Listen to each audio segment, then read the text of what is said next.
This meeting is being recorded.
Hi everyone. Good afternoon. Am I audible? Yes, Yeah. you are audible. Yes, you are Yes. audible. Great, Yes. great. Yes, audible. Hope we are So, audible thank you too. everyone for joining. We shall start in next 2 minutes sharp at 3:30. Thank you so much.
Hi everyone. Very good afternoon. Good afternoon. You can hear us, right? Yes. Yes, we can hear you. Good I can hear you. afternoon. Am I very audible and clear? Yes. Loud and Yes, clear. yes. Great. Thank you so much. So, hello all. Very good afternoon. Myself, Ekta Dubey, and on behalf of the Branalytics team and our partner eCubix, we welcome you on our very interesting roundtable that talks about transforming pharma sales performance with AI and digital innovation. Before we start this very interesting roundtable, there are a few guidelines I would like to highlight and make you people aware of. I would request all the attendees to be on mute when the speakers are taking their sessions and contributing to the roundtable discussion. We are definitely open for the Q&A post roundtable where the attendees can put their questions to the panel's speakers. The guidelines are you need to raise your hands, unmute yourself, introduce yourself, and put your question. Or also you can put your questions on the chat box where we can directly take it from there. Yeah. So before we start, I would quickly like to introduce our partner eCubix Smart Sales Private Limited. They revolutionize the way business approach Salesforce track automation SFA. Trusted by pharma industry across 30 plus countries, they are providing cutting edge tools that simplify and optimize sales management tailored to diverse market needs. Today, we have interesting speakers from the pharma sector who will share some great insights on few topics that I would like to highlight, aligning sales operations with organizational goals through eCubix Smart Solutions, where we'll have eCubix leaders speaking on that, throwing some interesting insights. We will have our speakers contributing to topics like real-time data collection, simplifying process for sales expense management, streamlining sales and expense management, as I told earlier, aligning sales operation with organizational goals, driving smarter sales and productivity, and many more topics like this. And before we start, we also have Mr. Kamal, who is the MD of eCubix Smart Sales with us. And now, on that note, I would like to invite Mr. Deven Nathwani. He's a sales head from eCubix to take it from here. So, Mr. Deven, I hope you're Yeah. here. Thank Welcome. you. Yes. Thank Welcome you. on board. Yeah. The Good screen is all afternoon, yours. everyone. On behalf of Team eCubix and its management, I would like to thank all the esteemed guests, or you can say that speakers, who have taken out the time and joined the roundtable discussion. I am Deven Nathwani. I am associated with eCubix from 2009. And right now I am heading sales. We at eCubix revolutionize the way business approach Salesforce automation. We have been trusted by more than 250 pharma companies across India, and you can say that more than 32 countries right now we are working in more than 10 regional languages. Our software or our tools are working for more than 32 countries with more than 10 languages. Uh, our best part is we have average 10 years of experienced team in each and every department who understand core pharma processes and terminologies. So it adds the value to all our clients. 18 plus years of industry experience, we offer multiple smart tools like SFA, DMS, Scan, BI, LMS, and HR solutions. Our innovative technology enhance productivity, empower decision making, and deliver unparalleled operational environment. So let's start with the presentation. I will hand over this to Siddharth Vyas. He will take forward this session. Thank you. Yeah, thank you, Devin Bhai. So, good afternoon. Myself, Siddharth Vyas. I am a senior manager at eCubics and working since last 10 years. So, I'm just going to share my screen.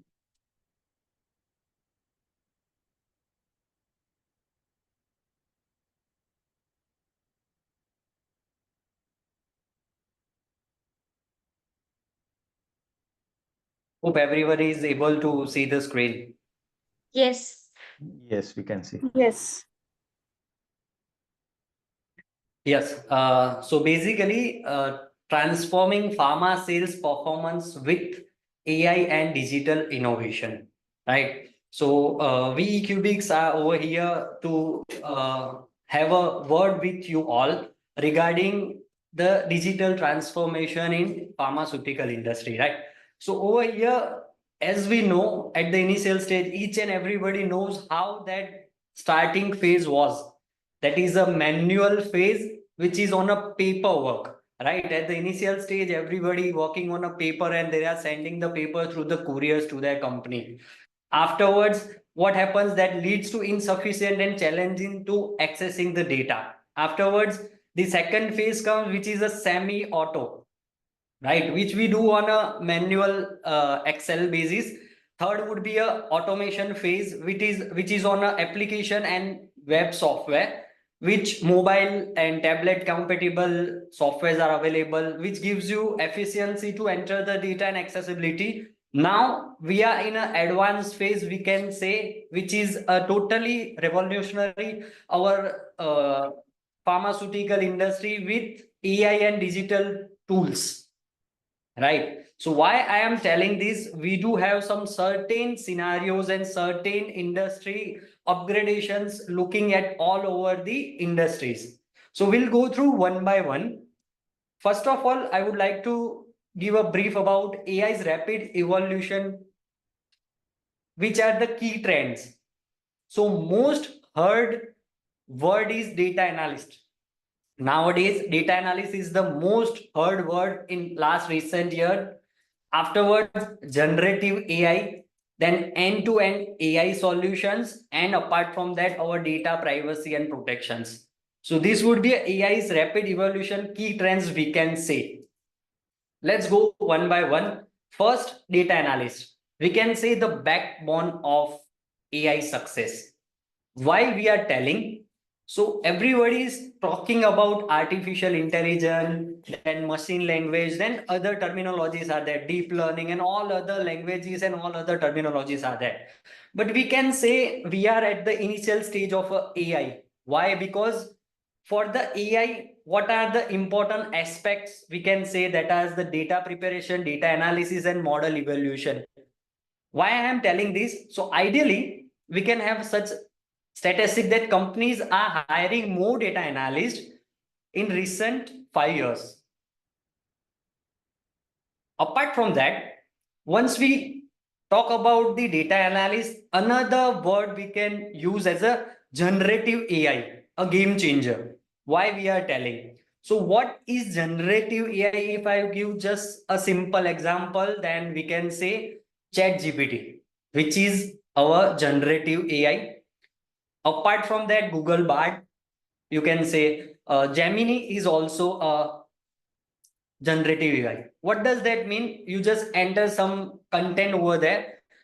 it will refresh for us. It will give a content creation. It will give a personalized engagement. Whatever data you would like, it can create for you. Data analysis and insights and information that can pass to you. So this kind of details are come from the generative AI. Next would be the end-to-end AI solutions. So we have seen data analyst who is going to plot data, streamline the data, then generative AI would be there. And then the third phase would be end-to-end AI solutions, which will help you to streamline the operations. How does it work? The data integration and processing, model training and development, and continuous improvement. So nowadays, increased demand for the end-to-end AI solutions are there. For just an example, data KU is one of the example who Google acquired after certain period. Why? Because it provide the end-to-end AI solution. Generative AI can be plot, machine language can be incorporated. All these things can be done over here. It happens that it is a game changer for recent time. Afterwards, if we say a data privacy, protecting your most valuable assets. Now, most of the certain questions are related to our data privacy, right? So data encryption is there, data security is there, and compliance is there. So ideally, we mostly have heard the words like, what is my data privacy?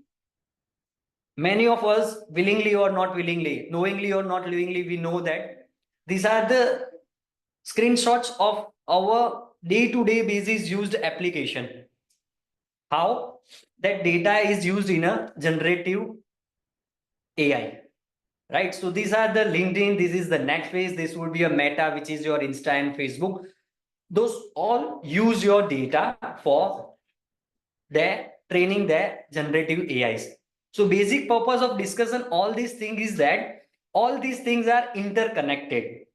So whatever data is there, next phase would come over on the data as a service. It would be a next big thing we can say data as a service. By 2024, it said that 90% of the large companies will utilize data as a service to monetize their data, highlight to it growing significance in the business landscape. Right? So there are certain data storage and processing, data integration and analytics, and AI power insights and applications are there. Right? So what does that mean? So all over this thing, we can say we are not purely on a AI based technology partner, or we are not working on totally AI based, but we have started working because recent upcoming 5 years are revolutionary, which needs certain things, what we can say a solution approach for empowering our pharma sales. We as a eCubics already started working on these certain parameters, which are the artificial intelligence, robotic process automations, cyber security, augmented analytics, optimal character recognition, and real-time location system. Right? These all things are covered in AI ML part, which can be draw further how they are working, what they are working, everybody knows.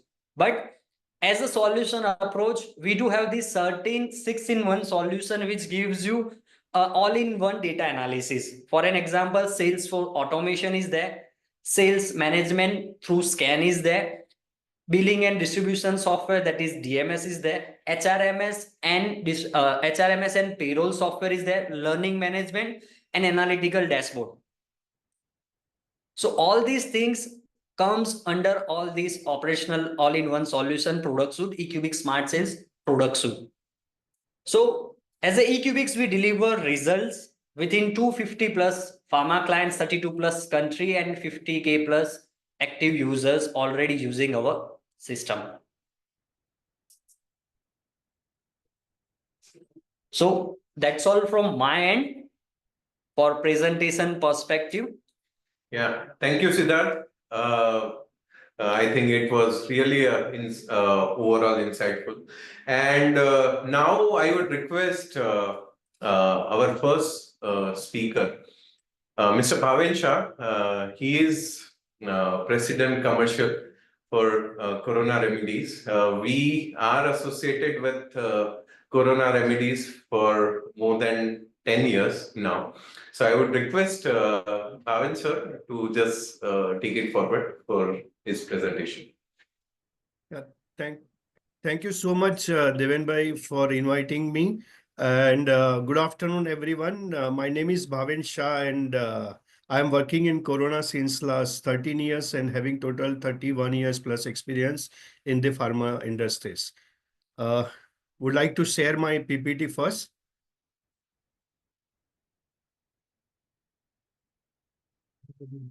Hope it is visible.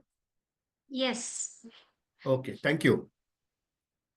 So I'm going to talk about the transforming pharma sales performance with the AI and digital innovation, where the Cubis smart solution had provided to Corona remedies and help us to grow very fast in the pharma industries. First, let me introduce my company. We are Corona Remedies. Our journey started in 2004, and we are just going to complete 20 years in couple of days. We are providing the better quality to the healthcare in the healthcare people, and being a forefront research, we are the manufacturing and marketing companies, and we are providing the high quality products in the pharma industries. And our main focus is in the women's healthcare, metabolic disorder, and pain management segments. And Corona is committed to serve communities of Metro, Tier 1 to 5, all the cities and rural areas with deeper market penetration in India as well as outside India. So we are exporting in 30 countries also.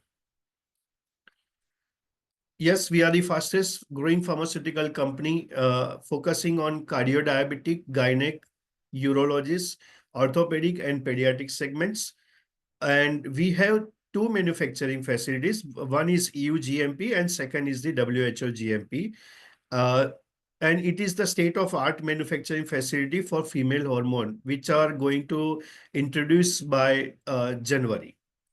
We have also got the Asia Book of Records for neuropathy detection camps last month.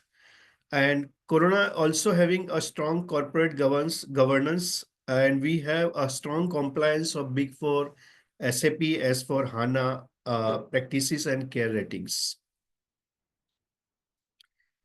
Coming to the challenges we were facing earlier and what solution we got from the Cubics, the first is the digitalization of field force, and the main we were not our field force. We have 4,200 plus field force working across the India, and we were not using the any kind of iPad or any IT tools where we can have a easy reporting system for the field force.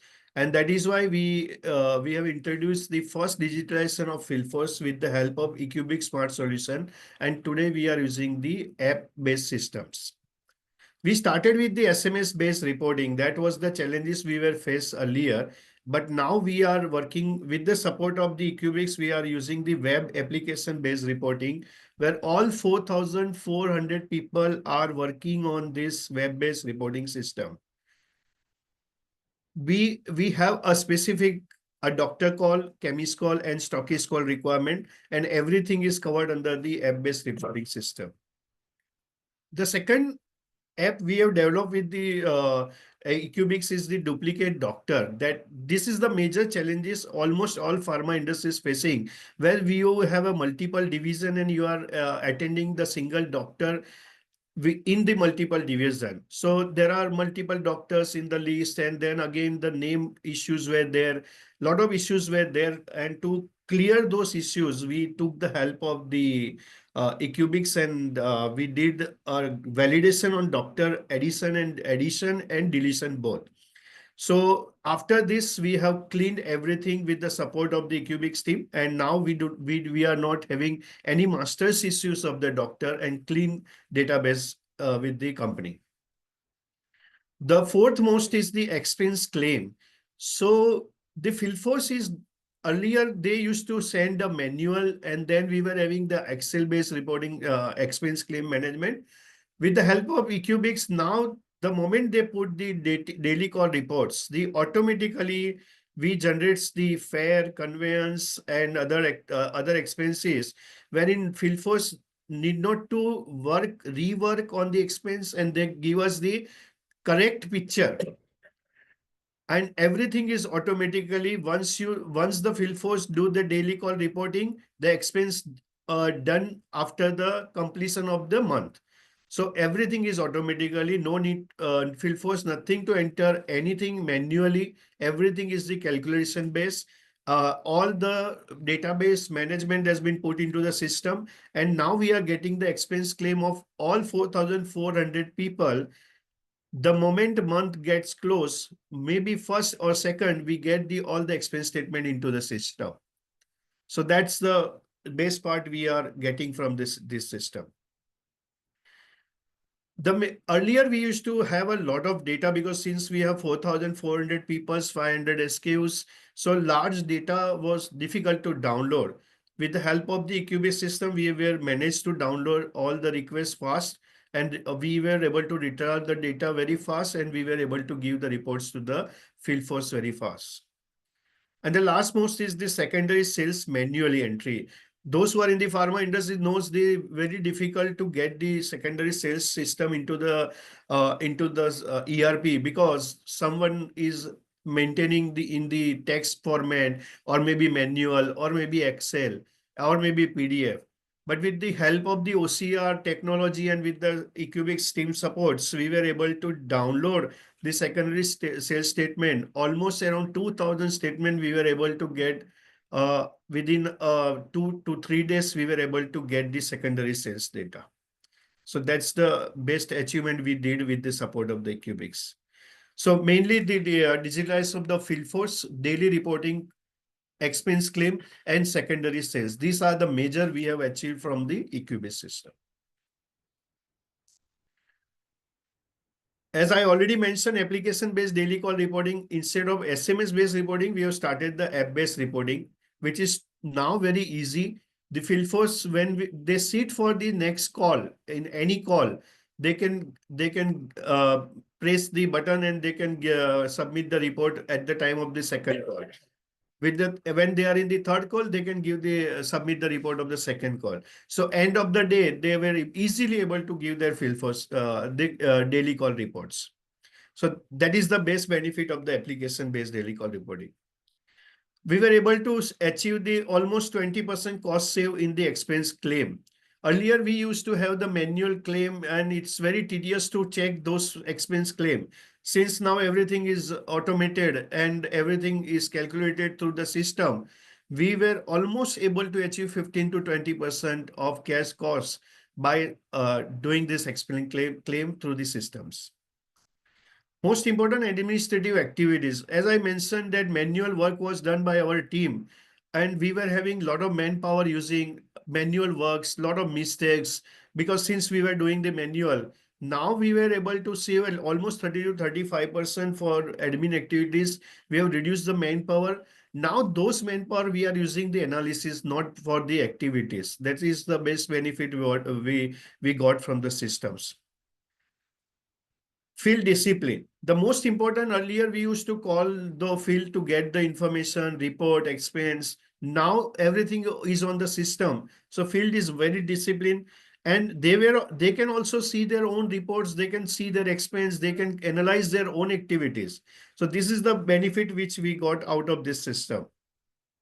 And I already mentioned the doctor duplicate, and this is the best part which we did once for a moment, because see, when we go for the daily call report, the master should be clean and neat, and that is where the Cubic system has supported. And now we have a more than 1.5 lakhs doctors in the database, and almost all doctors are neat and clean. And everyone will get only single doctor, no duplication of the doctor, no duplication of the name, no correction in the spelling, because we call the visiting card. Visiting cards can also be done in the system, and now we have a corrected system in the place. Now, these are the benefits, majorly field employees. Now, field employee operation is very easy because everything is on the iPad. Managers and HR employees, employees can now work review. As I mentioned, now they are review the work and they can analyze and they are giving the more reports to the organization. And higher management is having the dashboard BI available tools at the system. So they can evaluate the system and they can review very fast now. So this is the one solution for an entire team. That is the best part we got from the Ecubics. Thank you so much. I am happy to answer any query if anyone have. Thank you, Bhavan sir. I think it's a long journey. When we have associated, I think Corona was having around 1,000 field force, and right now field force count is around 4,400. So it's a long journey, and journey will continue. Yes. Thank you again. Thank you so much. Yeah, Bhavesh Yeah. sir, good afternoon. I have one question. Can I ask? Yes, please go ahead. Yeah, myself Balmukund Keshav. I am from Jacksonpal Pharma. I look after the IT. Since Okay. you are using this solution from since long, you have mentioned you are using the solution for capturing the secondary sales also, right? Yes. OCR based solution. How much accuracy you are getting in the data? And do you have any manual intervention in that? Yeah. So earlier we used, when we were doing the manual entry, our accuracy percentage was only around 40 to 50%. But after the OCR activities, we are almost getting 80 to 85% accuracy. Yes, still there are 15% minor correction is there, and we are working on it and we are trying to get it resolved in next coming 3 months. Okay. And you are using the solution for complete field force, 4,000 you are mentioning field force, right? Yeah, those that I am talking about the daily call report. Stock and sales is directly we are getting from the stockist directly. So no full field force involved in that. And you have, SAP HANA. Do you have any integration with this Ecobics? No, currently we don't have. Currently everything, all the reports we are getting from the Ecubics only. So billing is in your SAP or in Ecobics? Billing is in the SAP. Primary sales in the SAP, secondary is in the Ecubics, and Okay. both primary and secondary we are compiling in the BI tools. Okay. So BI tool you are using separately, or do this Ecobics has given you the BI? Ecubics has given us the BI tools. Okay. On that platform, both the data is integrated, or you need manual integration? No, it is integrated. Okay. Thank you, sir. Thank you. Yeah, I have one question also, Mr. Bhavesh. My name is Rahul Dhingra. May I Yeah. ask you that question? Yes, So, please. since you mentioned that you're using OCR-based, stockist reports, analysis as well as, uploading. So, I mean, OCR has one of the important challenges in terms of, formatting, because all the stockists have a different way of publishing their reports. So, how do you or maybe Cubics team address that question? Because, formatting error may lead to, data error entries also, as well as, the outcome may have a different. So that's one point. Second thing, the sensitivity of the information, because this is a very sensitive information for the company per se. Yeah, So so very good question, Mr. Rahul. I think we were also Bhaven, facing the same yeah. issue. Yes, sorry. Yeah, Bhavanji, may I help you in this query? Yes. So it would Yeah, be you very can. happy. No Yeah. problem. You please go. So team, for this regarding that OCR query, that each and every stockist are having different stock and sales statement, correct? So what we used to do before starting the implementation, we ask your statement, previous months or previous 2 months statement, which we convert for you in the system. Now those statement, we map your headers and statement, we map your product name with the product name, right? This activity happens and afterwards you check the result, whether the result is okay or not. Then we go for the implementation. So now basically what happened, using the OCR technology and AI ML, we are incorporating this all together and we are providing a solution. So what happens, your mapping is done by help of your team and our team, right? Few certain help is required from your HO team, because certain products names are different in different stockist name. That's why we need your help as well. So we do a mapping for you and then we can implement this product into your organization level. So, in this multi-division scenario, you can say that if you have 500 stockists in all 5 divisions, so total count for you is 2500 as far as field activity is concerned. So what we are doing, so we do the mapping activity at HO level with our team's help. So once software goes live, so for field people, it will be very easy to capture the photo or to upload the PDF or in every format, stock and sales statement. Just they have to click one button, a submit button, then data will be converted automatically, and you can get the analysis real time.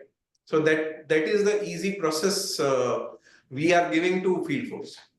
So any, I mean, cross validation has been done. What is accuracy percentage or so far? I mean, if Mr. Bhavesh can throw some insights on that. Yeah, so once you start configuration, at least for the 3 months, you have to recheck all the data. For the 3 months, you have to check the data. And what we did, we have informed our stockists, and whenever we add any product or delete any product, we configure again to the system, and we ensure and we recheck only the changes done by the team. Rest of the things, I think, as I already mentioned, it is 85% to 90% accuracy. We are not facing any issue. Hope I give you the answer. Okay, that will suffice. Yeah, thank you. Okay, thank you, Bhavan sir. Now, I would like to request Mr. Manish Wadhwa. He is additional director, Serum Institute of India, who will give a presentation. Manish sir, please. Yeah, so Devin, do you want me to share the slides or you have it on the system? We also have. Shall we share? Yeah, do that would Yeah, be better. please. Yeah, we are just sharing. Yeah.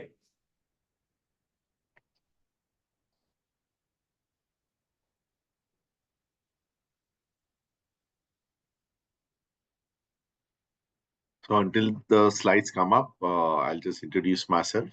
First and foremost, thank you, Devin and the eCubix team for giving me an opportunity to meet all of the distinguished attendees.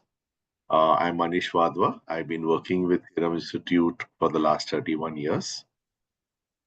So we are basically a company that was founded in 1967. So it's about 58 years now.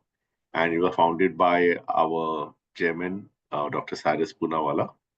We are unique in the sense that we were the only company with vaccines in our country. And it was a real need for our country because there were no other Indian company manufacturing vaccines.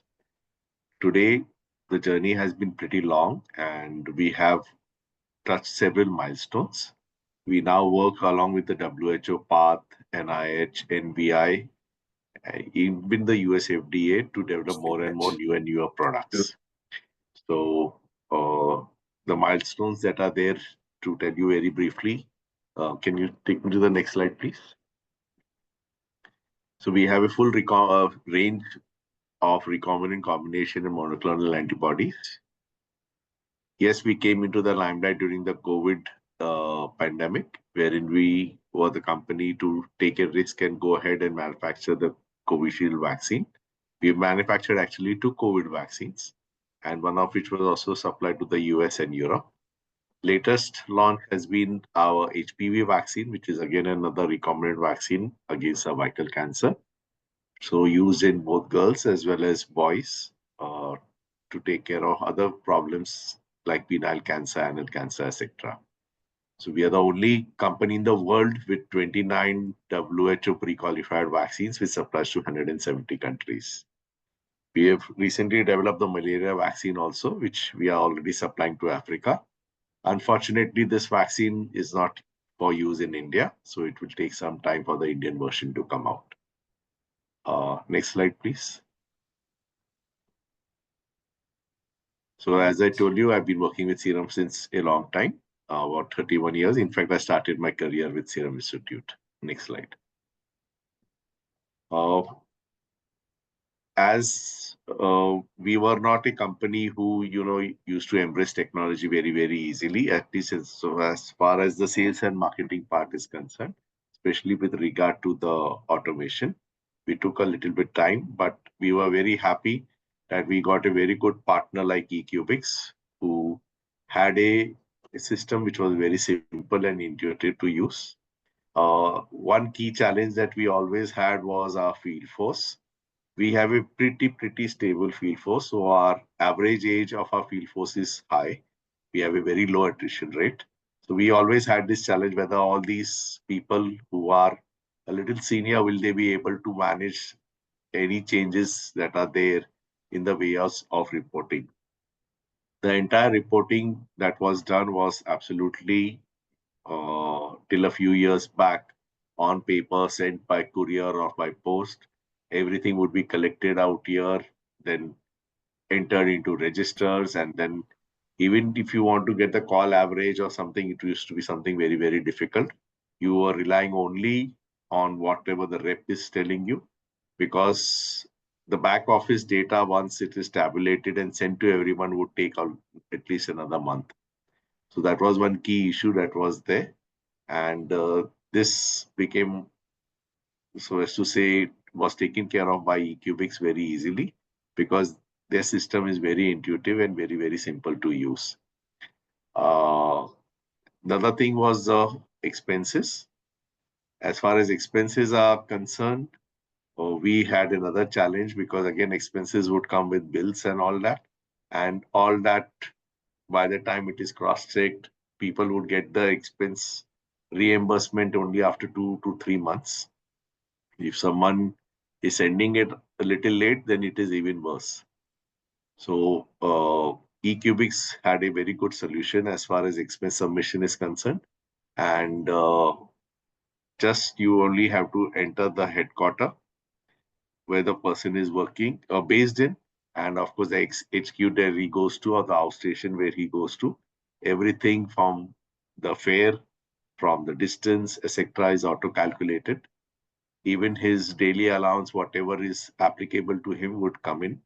And here we gained a lot of positive sentiments from the field force, because expense payments, which used to take 2 to 3 months, came down to just about 10 to 15 days. So everyone submits the expense within 2 to 3 days. And because they have to submit it, they are very, very happy to do so, because they know that they'll get the money much, much faster. So within the first 3 to 4 days, everyone submits the expenses. It is very quickly processed. And in a matter of another 7 to 10 days, people start getting the payments also. So this brought in a lot of positivity amongst the field staff towards the system, and they accepted it very, very easily. Data security, yeah, we did have concerns earlier, but the eCubix team gave us an assurance that there won't be any breaches, and they would be maintaining the data security in a very, up to mark way. And whatever infrastructure needs are there, they are very, very well equipped to take care of all of it. So it really created a lot of positive atmosphere amongst the team. We saved more than 50% time in expense approval. And same day reporting became very much possible. In fact, we now insist that the people should go in for call to call reporting. As soon as you finish your call, you report it. So it becomes much more easier. You no need to forget that you have forgotten to report, and then the system gets locked in 2 days. So we impose penalties also, those people who were not reporting on time. So this has led to a lot of discipline amongst the team members. And now there are hardly any lock opening cases coming up. We also had a unique structural issue. Over the years, many of our managers had unique designations also. And because we had to have a very clear hierarchy, which is the, so as to say, backbone of the eCubix system, we eliminated a lot of unwanted designations, and everyone came to a uniform system. And because it had to be system driven, everyone understood that, okay, there is some plus or minus, but this is the role that I am playing, and this is what is going to be. So that also helped us a lot. Our administrative activities have really come down. We are using the team members who were looking after all this managing of the daily reports, managing of the manual expenses, etc., to do some better things. So that has also saved a lot of cost for the company. And whatever campaigns we run, we have the visibility on the click. So it becomes very, very easy. Another system that we use very regularly is the e-learning system, and wherein we can also take tests of our field staff. So at any given moment of time, if we want, we just give them a week's notice that so-and-so test will be conducted.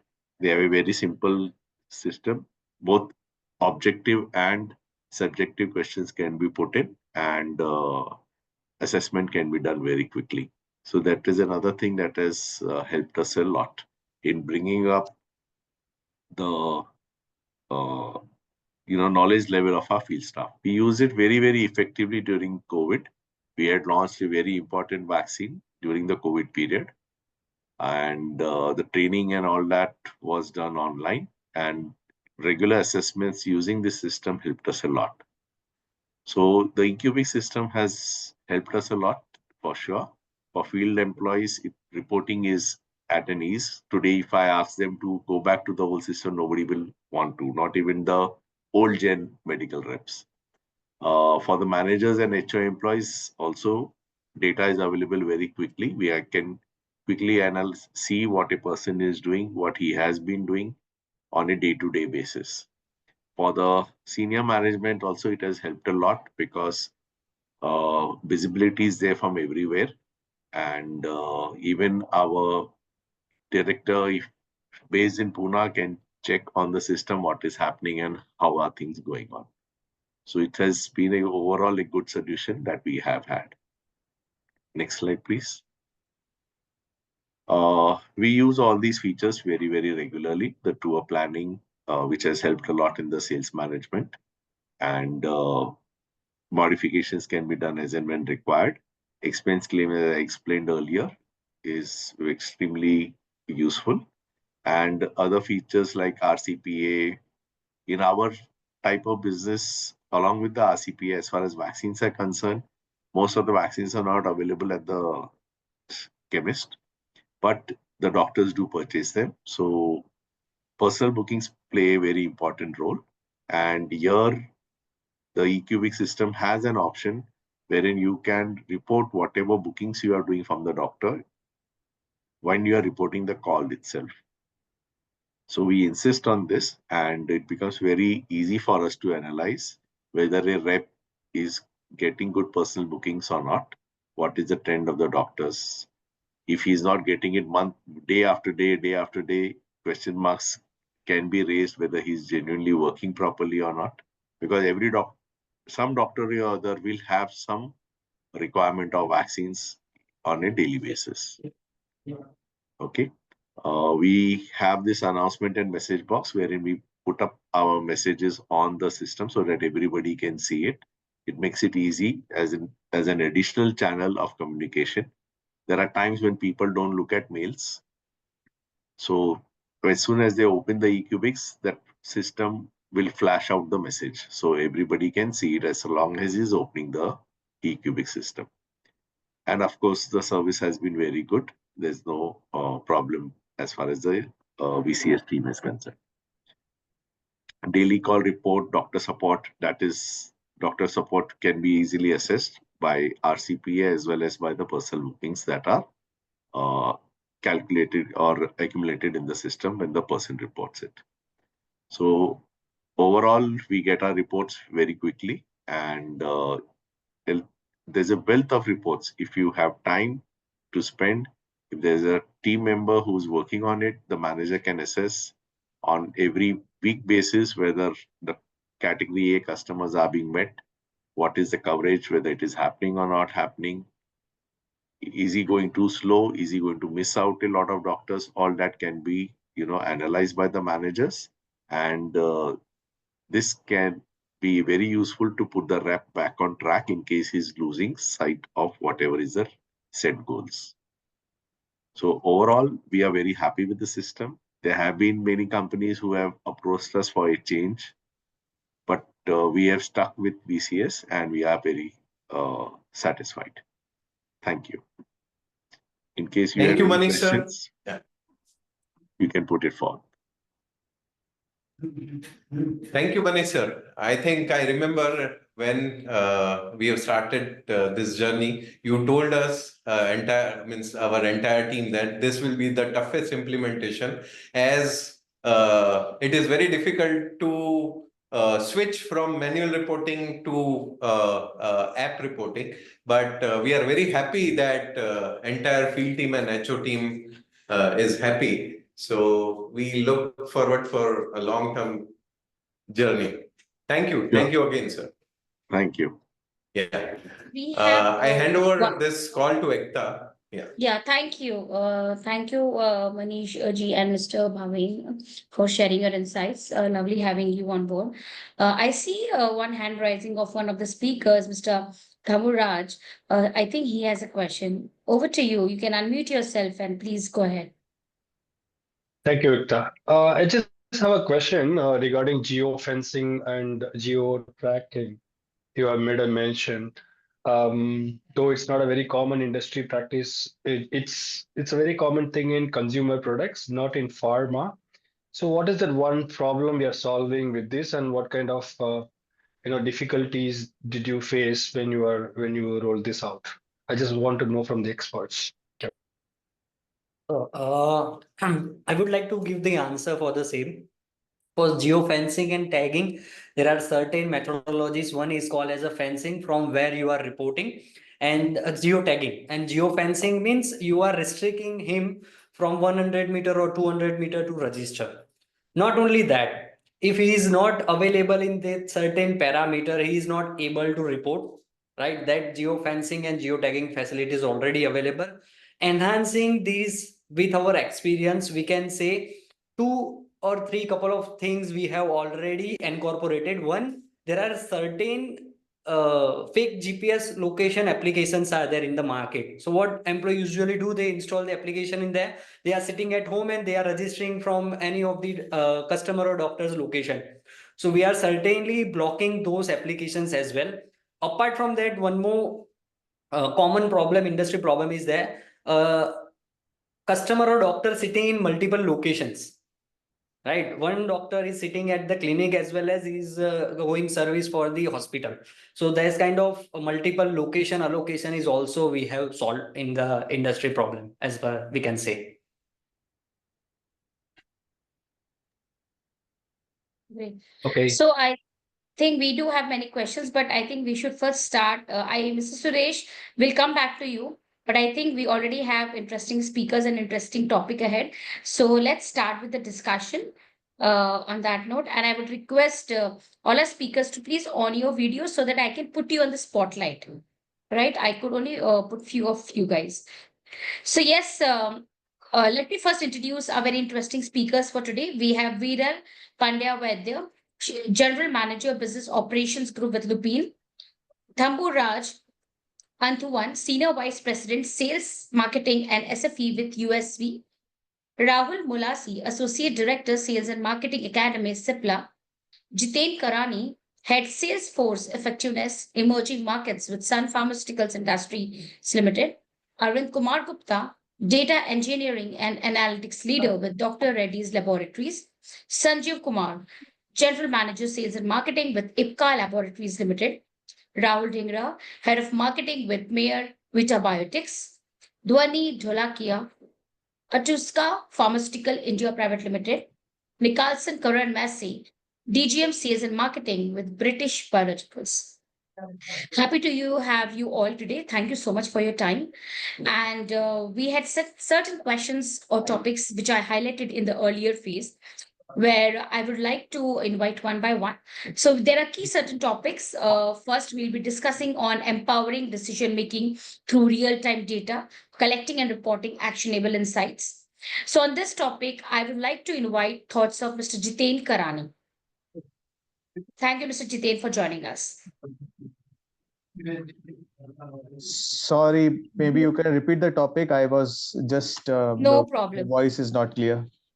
Okay, so we had a topic of empowering decision making through real time data, collecting and reporting actionable insights. So here we would have insights from. Am I I audible? think we have a lot of disturbance in between. Sorry.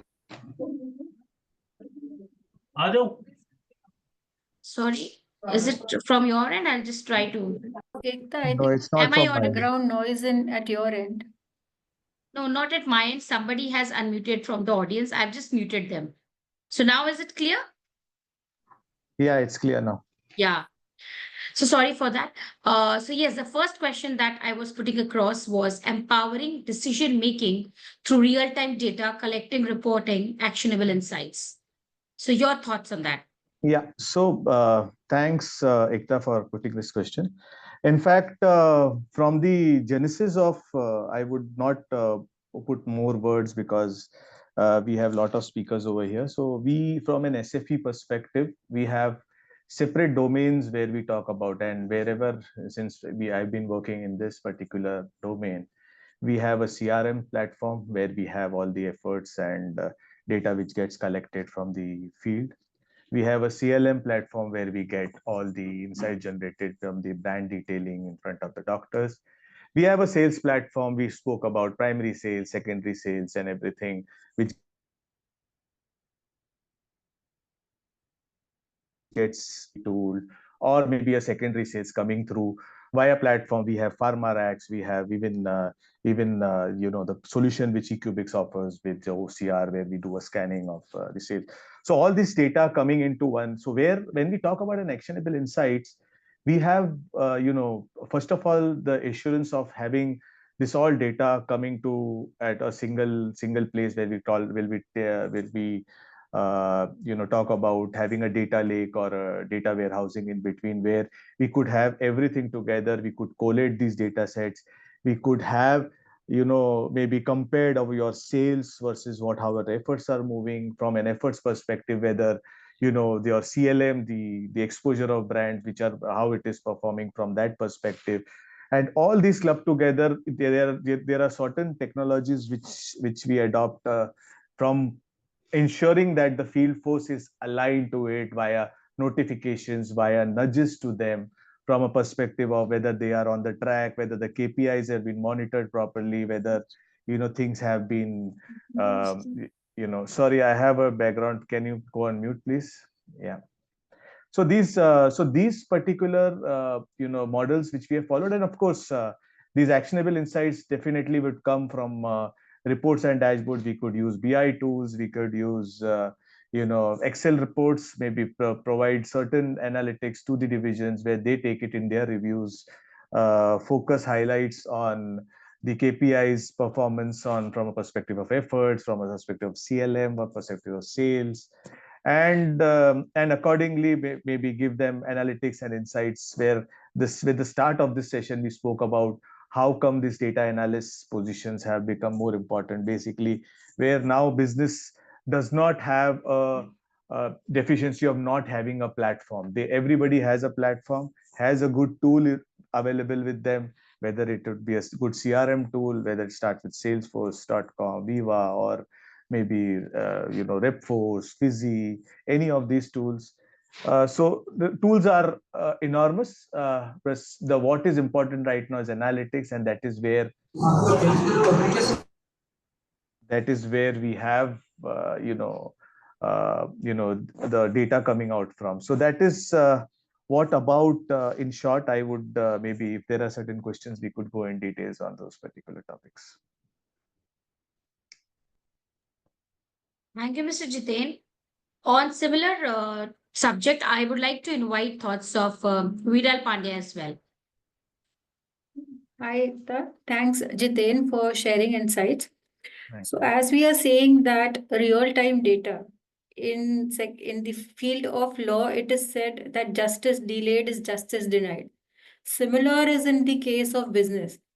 As of now, we are in such a dynamic industry that it is imperative that we utilize the real-time evidence data. I remember the time when I was brand manager, which is 20 years ago. We used to get data only once in a month from maybe IQVIA at that time, which was the only one player. And there was no visibility of prescriptions at that point in time.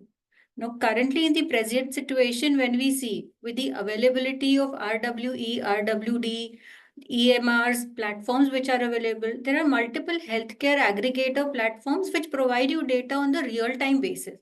So as of now, Ekta, if you really ask me, the challenge for our industry is not the absence of data, but the biggest challenge as of now is availability of too much of data. And how do we make sense out of it? So as Jiten was saying that, we have data of primary sales, we have secondary sales, the inventory management data, we have data from the CLM tool. But how do we weave a story out of it that can help us in strategizing and for giving a very good strategy for our salespeople who are there working day in and day out in field and utilizing it to our optimum? So definitely in this era, when we are talking about Gen AI, the real-time data is very important. We should give a high weightage to that and deriving the real-time data from what is the effectiveness of campaigns which is there, hyper-targeted campaigns based on this data. So as you were mentioning that eCubics has a platform where we can upload our prescriptions, we can do analysis real time on the CRM and CLM module. How do we drive the relevant inferences out of it is important. See, in the parallel industries, when we talk about Ubers and Ola, they are using this real-time data for the differential pricing, or we can say probably the dynamic pricing which is there. Even Amazon is using it. So in our industry, what matters to us most is the prescriptions. So can we utilize this data out of the real world evidence, because there are multiple healthcare aggregator companies which are available that can give us the data out of it. So to my mind, that is going to be important. And second most important point in this entire gamut of data where we have is creating a synergistic view of data rather than evaluating the data into silos and looking at each data into a compartment form. Most important, whatever data we are generating, the objective or the intent should be, is it adding any value to our salesperson down the field? Is it making his entire process of prescription generating simpler, or is it facilitating them to do his work better? That should be the intent. So to me, if I have to tell in 3 bullet points, number 1, yes, real time it's a imperative as of now in this dynamic world. Number 2, we must look at data into an integrated view. Now tools are available, BI tools are available, multiple platforms are available. And number 3, the intention that it should add value and it should make our ME's work, our medical representative work in field easier for generating prescriptions. I think bang on, Viral. I Thanks. will just add on to Viral what she said. In fact, maybe maybe some information from this to this group. In fact, see, I have been previously working with the India markets, and maybe now I am in the emerging markets where I interact with countries and see the data quality where they have in the international countries. I'll tell you, there are companies existing in those countries where, in many of the countries, I will not say one or two, there are many countries where the doctor potential data, from the market data, the prescription data, the quality of data is really awesome. In fact, from a perspective, what is missing in India. In fact, whatever the data which we have, I would not say that they are not that perfect, but the perfection and from a quality perspective, what I see and observe when we do analysis and when we see those doctors, I think that the data accuracy part is really great. And that is where we are actually today little, I would not say little bit backward from a perspective of international countries where the type of real time data with there is generating there in the other markets. Yeah. Thank you. On similar lines, I would also like to invite thoughts of Mr. Arvind Gupta. Yeah, thank you, everyone. I heard and really there are good insights from both of them. But what happens when you create a system like data lake, data mesh, it takes time to collect the data. By the time you create your dashboards and reports, I think already delay has happened and you have not taken the decision, right? So today we should look at how we can enable analytics at the edge. Let me first explain what is this analytics at the edge in a layman's language. Say I'm wearing this smartwatch. I think you can see it, right? And when I run, it shows me really I'm able to meet my target or not. When I sleep, it shows me really my sleep was of good quality or not, right? I get a lot of insights in real time, right?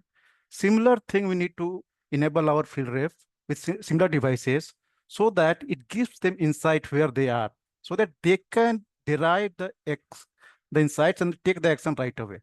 So this is the era of analytics at the edge. Rather than delaying it, we should enable this kind of devices because there are many solutions available already where field force will go. Even there is no internet, they can get the insights about the doctor with whom they are going to speak. They can get a lot of insights around the territory. They can get insights around the route in the real time so that they can plan and save their time. So we should, as a industry, as a company, try to enable this analytics at the edge so that there is no delay in the insight generation and action, and you can save a lot of productivity as well as enable efficiency, which will add to your bottom line. So this is my view in short. I know we are getting delayed, so I not make it comprehensive, but if anybody wants to speak to me offline on this, you can always reach out to me. Yeah, thank you. Great. Thank you so much. Mr. Rahul Valasi, you had also expressed your interest in this subject. So over to you. Thank you. So I think much has been spoken about it for Jiten, Viral, and Arvind, and I echo the same when Arvind said that no analytics at age, which means that how smartwatch or maybe your health app has changed the world around, and how now you monitor your your hypertension, everything from the app. The new face scans give you real analytics about your health and all those stuff. So I think what is important is not the wealth of and the breadth of data you have, but what insights and what you call nudges to the sales rep. You know, the moment a sales rep start his day, can we send certain nudges which are coming from the real data which we have collected in our data lake? Uh, and when I heard about geofencing, geotagging, I'm not firm believer of geotagging, geofencing. But can a GPS help my rep? And if I to track it, can my GPS help my rep to make his tour plan more viable? Go to Doctor A, B, C, and you can save your 2 hours or 3 hours, which will enhance your purpose of geotagging him, but not letting him know that you're geotagging, but helping him, enabling him to do more calls and save his energy and fuel per se. So again, these all elements be added when we talk about real-time analysis. Can a prescription analysis, which I've done, which has been uploaded or maybe invented and which is out there with you, can come as a nudge to me. I think for a rep, this nudges are important. They cannot go and see a BI matrix and make meaning out of that. A simple, clear, and well said that use of generative AI. Can we use generative AI with AI so that we can enable them to understand the analytics in simpler language which they understand? And I'll not go with the complex terminology, which I think Jitin will, because they are the experts they have used. But I think in simple terms, can we explain him in very simple terms? I think that will be of help. Thank you. Another subject that we wanted to have your insights on that we were discussing was streamlining sales and expense management. Like, how do you leverage automation to simplify and enhance your operational processes? So here we have insights coming in from Viral and then proceeding to Mr. Arvind Kumar Gupta. So Viral, coming back to you again, your thoughts. Yes. So, Ekta, talking about streamlining the processes, as I was mentioning in my previous discussion as well, we can only streamline once we integrate all our processes. So, currently, when we have our primary sales and we have our secondary sales, is it talking to our system that is used for demand planning? Because that plays a pivotal role. If my secondaries are moving faster, but if my demand planning is not aligned to the secondaries the way it is moving, then we might either be ending up with a situation where we have an overstock, or we might have a situation where it is an understock. So integrating all the solutions which we are having, the systems which are generating data for us should be integrated to have a better purview. See, number 2 point here is that it will also help us in having a optimum resource allocation. If we have an integrated system and a view which is available, in which territory what resource allocation has to be done, that can be accurately derived out of it, which can have a better sales, and it can have a better E to S ratio, which is your expense to sales ratio. Talking, if we have to talk only specifically about the expense management from the field expense, then I guess previously you had spoken about that, how you had automated the entire expense module for field. I think most of the companies in today's era are using the automated system with the GPS technology advancing, and with the players which are available in the market, which can accurately map the latitudes and longitudes of the place. This has become much more simpler. I think most of the companies are using the same methodology. As in previous section also someone was mentioning that each of the headquarters or each of the locations are mapped. No one has to update that what is going to be the next location, and since the policies are backloaded into the system, the entire expense is auto calculated. And talking about geofencing and geotagging, so unless and until it is adding value to the process, because see, it has to be online. If we are doing a geotagging and geofencing, it might happen that there could be some challenge. Probably it was raining, or probably the signals were not well at that moment. Representative will not be able to report at that point in time. So we can have some flexibility in that.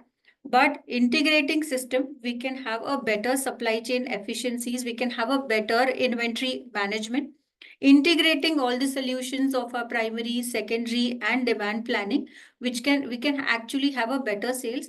And if we see our inventories, if they are managed better, we can also manage our expiries well, because we can see that there's no overstocking which is happening, or there is no overstocking of the brands which are getting uh, there's demand which is not generating commensurate to the inventories which are available.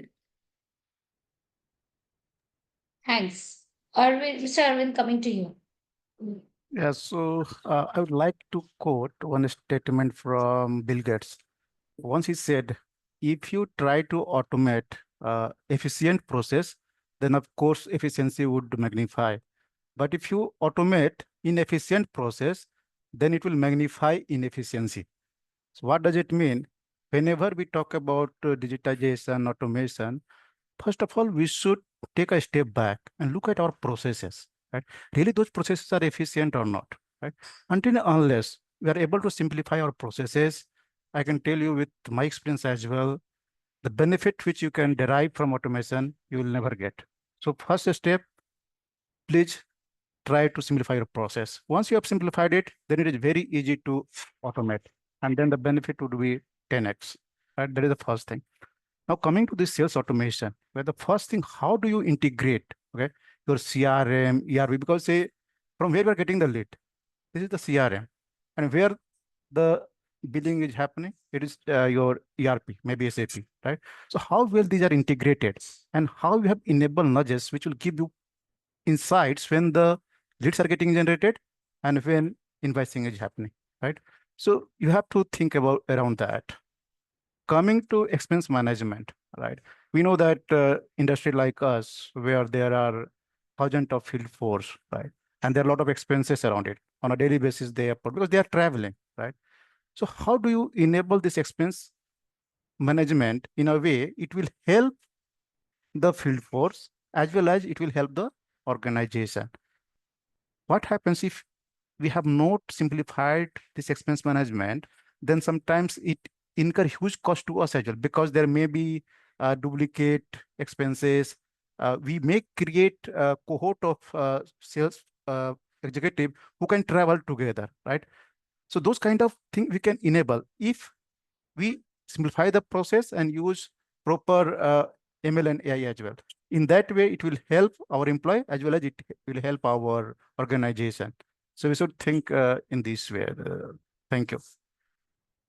And I would like to add one point which Arvindji said very nicely, that if you implement a wrong process and scale it up, you are actually scaling up the errors, which is very true. And when we talk about the expense, one more very important thing is, because of the automating of expense, it is also saving time for field force. See, earlier there was humongous time which was invested into this administrative work, which has been curbed down drastically by implementing the automating and by implementing the technology. So they can actually utilize and focus their time more on the things which they are expected to do, or probably what is their KRA, which is meeting doctors, generating prescription.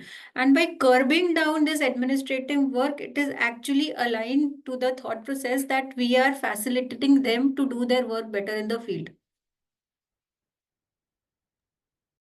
Thank you.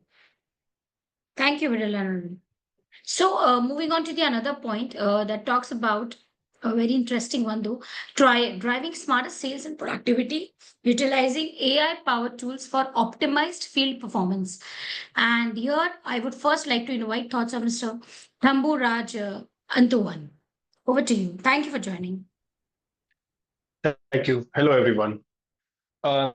Difficult question. So AI in pharma, it's again, we can say it's all invading very fast.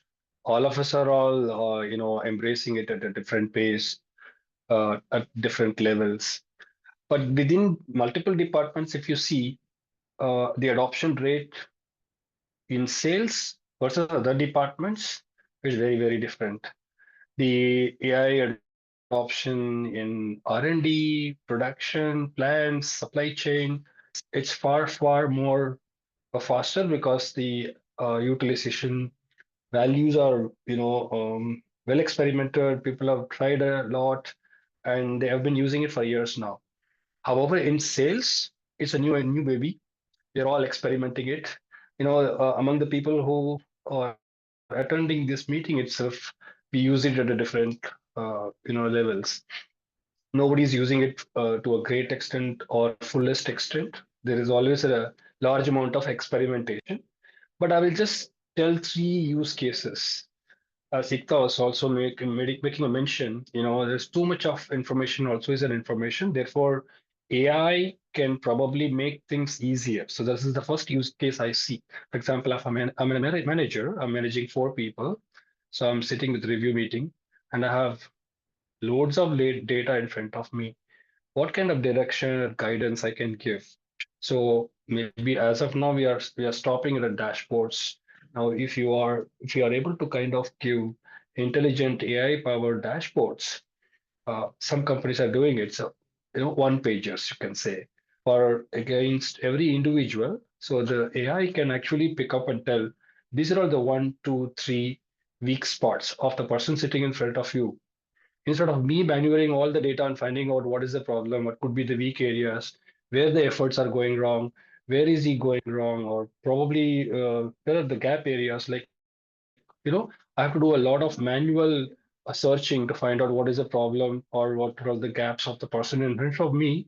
AI can do that very well. So I'm talking about an intelligent one pager, which I can use it for my review purposes. This will save the time of manager, and also the accuracy of, pinpointed weak spots will be very, very high, because, a manager may not be able to accurately pick up the actual problems of the person in front, hovering through various data points. So this is the first use case. Second use case is close to what Jiten was telling. It's all about the nudges. Again, on an ongoing basis, instead of a manager, sensitizing the person, certain part of it can be, automated with the help of AI. So maybe the nudging, it's a buzzword again. To what extent, how many times, what matter, it all matters. You can't nudge a person every 5 minutes. You can't nudge person daily, etc. So on critical matters, wherein manual nudging is not needed, example, frequency gaps, visit gaps, certain things. Some of it can be automated. So nudging is one of the very important use case where AI play a role. The first is review system. Second is your nudging, and the third another use case, which is practically people are using, which I'm telling. I'm not talking anything which is imaginary, which is a predictive analysis. So example, today we are sitting on 12th December. Um, to every layer of your hierarchy, if AI can predict what is going to be your, month end closure. So today you are say 25 percentage. By end of the month, you will reach say 95 percentage. So if you are able to, if a machine is able to predict based on the past data, so then possibly the person can actually decide his future course of action for this next 18 days. What more can I do so that can I improve my whatever prescription generation, whatever it is, supply chain matters, so that in 18 days, I move my 95 percentage. I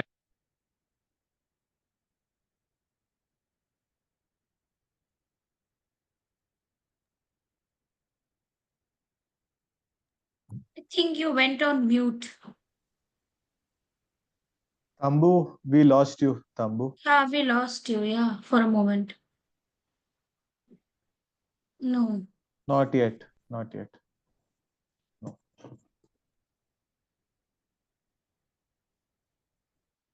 Yeah, no problem. Okay. So No problem. Tambu Meanwhile, continues. I'll just add on to what Tambu was saying. Maybe till the time yeah. Tambu connects his speaker. Yes, yes. From a nudges perspective, in fact, one more very, very important case study which I would love to present it to all. In fact, in my past assignment, we had enabled these nudges for basically, we just started with just efforts part, okay, where managers, what was the basic role of a manager? First of all, in the past, we used to say manager has to follow up, has to see whether their reps are actually meeting the right doctors at the right frequency at the right time.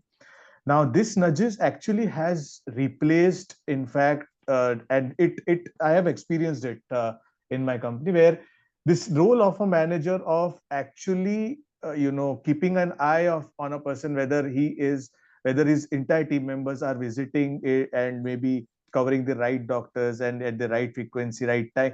These all were monitored perfectly by nudges and in fact Thambu was right, not in 5 minutes, not there are rules and which were configured, where when maybe when what frequency the messages should go, and so that everything is getting covered as per the KPI norms which was set. And so this actually, where there was the managers actually told that now we do not have any other work rather than concentrate on the sales part, which becomes more advantage for on that particular role. So that was one.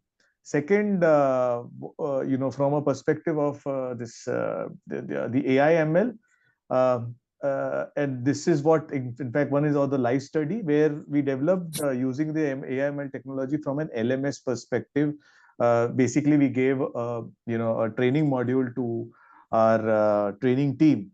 Now, this particular module, what it helped was when the training team has imparted training to their reps, the new reps which have joined on the brands, how they have to detail in front of the doctor, and what is the entire role plays are done in front of them. What they have to do, they have to just use that app in the night or maybe in the evenings. They will just go and use the app. They will just do the same role plays which they actually heard during the training programs.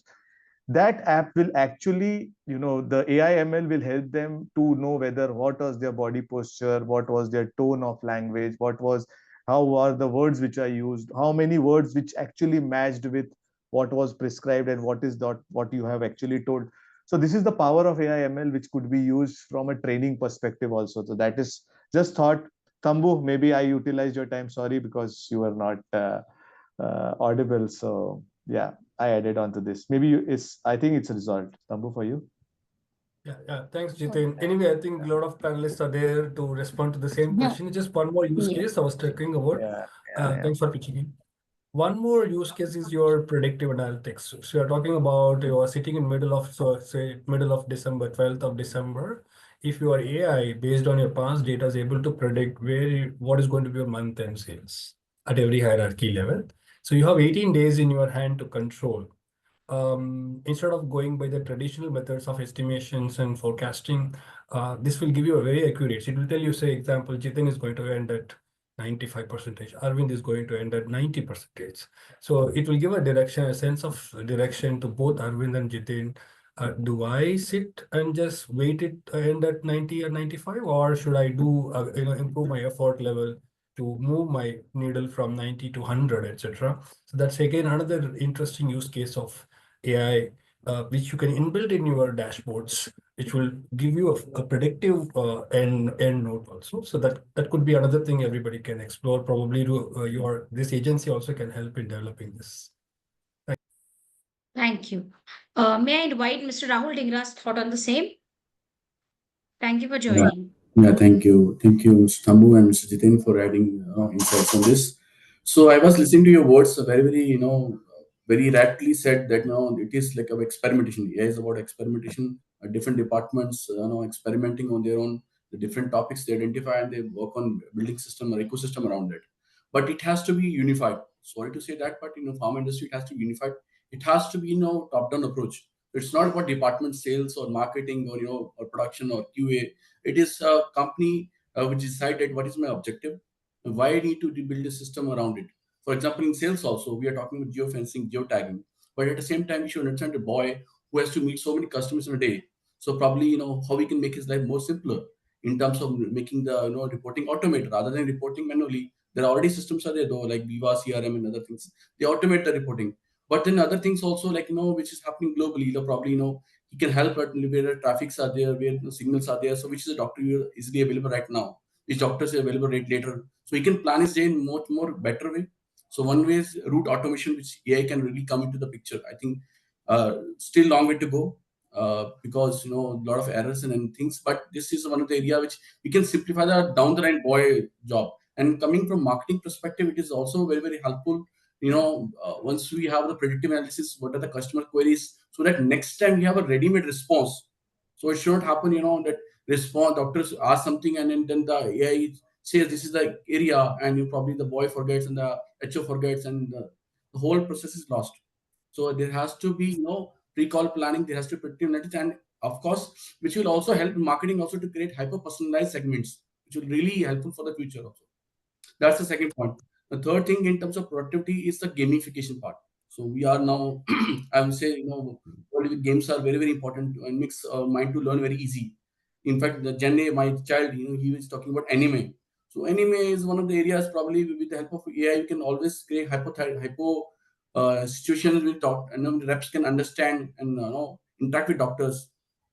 I use one example, a very common example, in which MSD. So they create this software, in which reps were there, and there was a doctor also on board in front of them, which can interact with them and give their views. Like, if this is the question, how you gonna respond? That's laterally said with them, like body language, the tone, and other things aspect. So those all aspects will also be covered. So that's the third point. So helping the boy in terms of route automation, in terms of gamification, in terms of predictive field insights, and also last not least in terms of attach also. Let's say I'm starting a new business, I don't know which areas I should deploy my field force, which is the most suitable scenario. So I will go to an example of Siemens uses twin technology, twin edge technologies, in which they actually see various scenarios in which they can put their people on board, like which is the geographies will have more outcome depend on their business. So these are the few areas I think we can work upon. So AI, though it is very nascent stages, but it has to be unified across the organization. It has to be solution oriented. It should not be one project or one job. It has to be solution oriented. It has to be synchronized. Um, Thanks. May I like to invite, sorry, Viral, sorry, please. So I would like to add one point here. As Mr. Thamburaj was mentioning about the use case and predictive analytics, certainly it is going to be a very, very important, AI is going to play a very important role in this. Now, talking about the used case, see, we can also think from the point of view of increasing productivity or increasing in-clinic effectiveness. Now we have so much of data which is available, and when we look in the parallel industries like service industry, for them it is mandatory after a call, after calling the clients or post call, they update a very qualitative feedback about the meeting which has happened.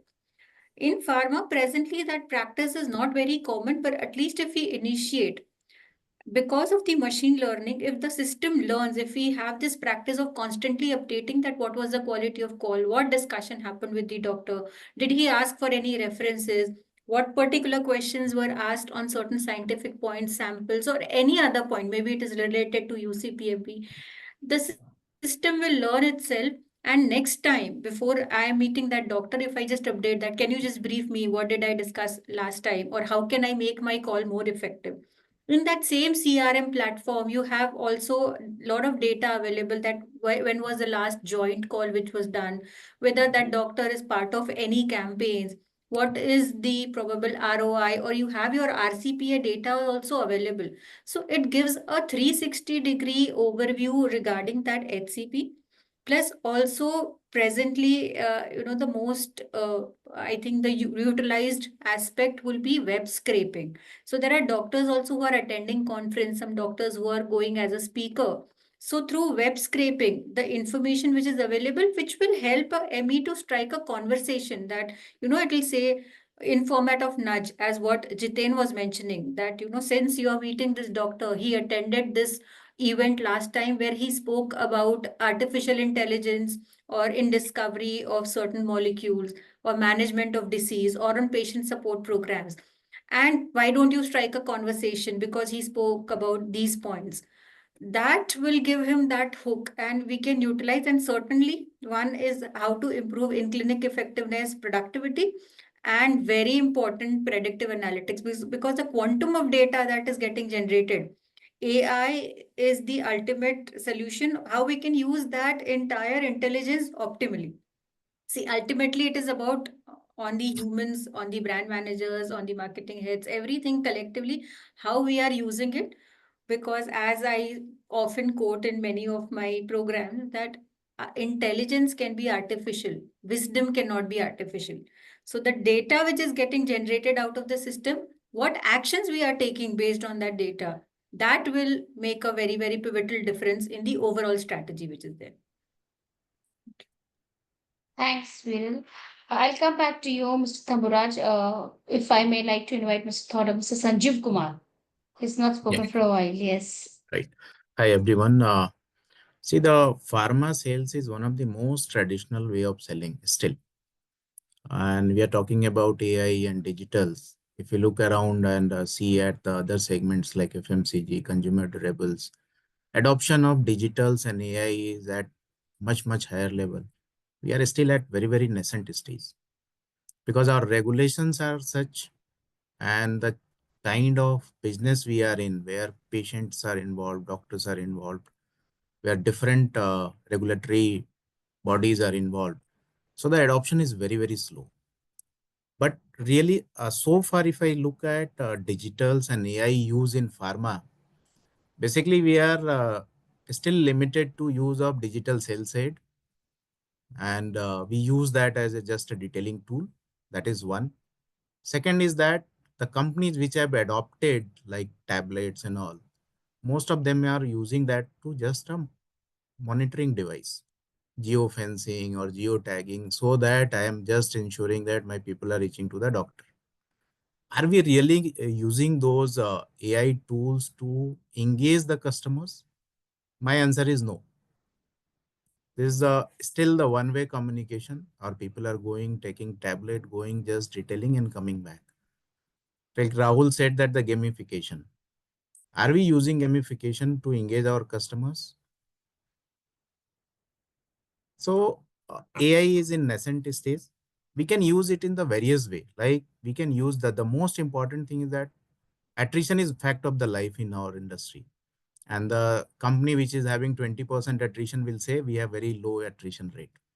And it goes as high as 50-60% for the company's attrition. And the moment a new rep comes, it's a clean slate for him. If AI can help him in planning that the Like if he is planning his tour plan, at the same time we get a message or we get a nudge that, see, this doctor you're planning on the Wednesday at 10 or 12 a.m., 12 noon. But this doctor meets at 5 p.m. on the Thursday. So at that time only you can do the correction. And the lead time which new reps takes 3 months time to make relation or to go to the doctors or find the doctors, that can be minimized. So this starts from there. Same way for the marketing, lot of retailers goes and the marketing feels that now we have the digital sales aids. So basically we can push the from here and no burden of printing the literatures and then the distribution and all those things. So they are using this AI like or digital sales aid like that. But customers are not really getting engaged through these uh, digital aids. So this can help in engaging doctors. This can help in really planning and prioritizing the customers by the, especially for the new sales reps which are coming into the system. He may be a 5 years experience in the other organization, but he's new to this organization, this way of working. So that is one thing where AI can really help the guy to come up very fast and bridge the gap which is there. Third thing is that the really, are we using that for the coaching and monitoring of the people? Like coaching is one aspect, and everywhere you go to any industry, people want to grow wherever they are. And the attrition, I talked about attrition. And one of the key reason of attrition is that when people start feeling that there is no value addition for me in this organization, they start looking outside. So if we can use this AI or digitals to add value to the people, and that we can do, as Rahul told, gamification, if we can do, the learning will be fast. So this is my take on AI and digitals. We are in very, very nascent stage. We have to really travel a lot to come up to the level of our other segments like FMCG or consumer durables. Thank you. Thank you. Yes, Mr. Thamraj, you were raising hand. Over to you. Yeah, just only 30 seconds on Viral's point. In clinic effectiveness, again, fetching data is very, very important. So fetching qualitative in clinic data, unless otherwise it is self-reported, it's the challenge we are sitting with. As of now, what we are sitting with a lot of data on CLM, the iPad detailing, which doesn't talk about the quality, again, to give some amount of quantitative discussion, which is happening in terms of time, in terms of exposure of a product, etc. But as Halvin says, as also somebody, Sanjeev mentioned, we're all just sitting with data, not moved to the level of using it. As of now, it's one size fits all in a digitized format. Usage of AI is out of question. So I think people attending this meeting, we are all the thought leaders. We should only decide and start kind of start using AI in small use cases and show to the organization that it will work, and probably it will be probably taken up in a very big manner. Agencies can help, of course. Thanks. So before we move to the last point, Mr. Rahul Molasi, you were supposed to also add to this point. So quickly over to you. So I think nothing more left for me to talk about. Tambu talked about matches. Rahul talked about gamification. Sanjeev actually, gave a elaborate response at how AI can be used in multiple elements. Same about Jitin and Viren. Let me talk about two more angles, and which are not different but related to what Viral said, and which Tambu, I agree with you that collecting data is important, and the quality of data will actually help your AI to also give insight out of it.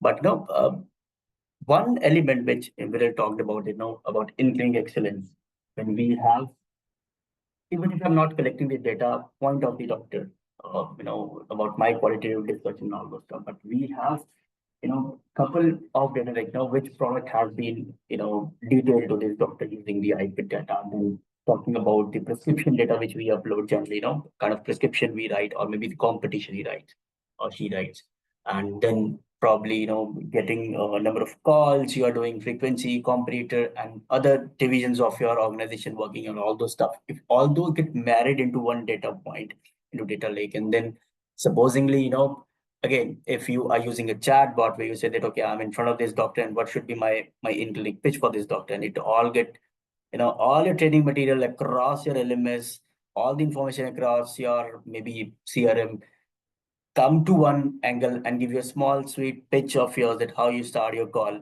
or maybe end your call, or demand your call, or what should be done. I think those pointers will help, which if in case we have data of what had been talked inside the call in the last call, I think that will add magic to it. So a chatbot kind of stuff which can help an individual. I think this is another use case. Second use case is, I think this is not a use case. This is generally being used everywhere now. We are flooded with those app of, when we say generative AI and conversational AI, which actually help you to get better in your in-clinic conversation, where you have real-time conversation happening in a safe environment, where you can practice a lot, get feedback, detailed report. I think that is one of the use case which we have seen around. Yes, there are cases of wrong responses or wrong maybe ranking, but still it's a safe environment where individual can work.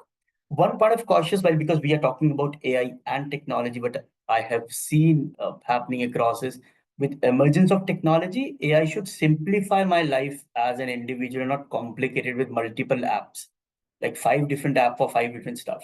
So when we have IoT of the world and we have AI, generative AI of the world, so they should simplify with one application, which is somehow talking to 10 different, maybe data lake, data mine, and also been giving me a simplified answer and not multiple 5, 6 different app of different AIs, which actually is hampering my HI, which is human intelligence.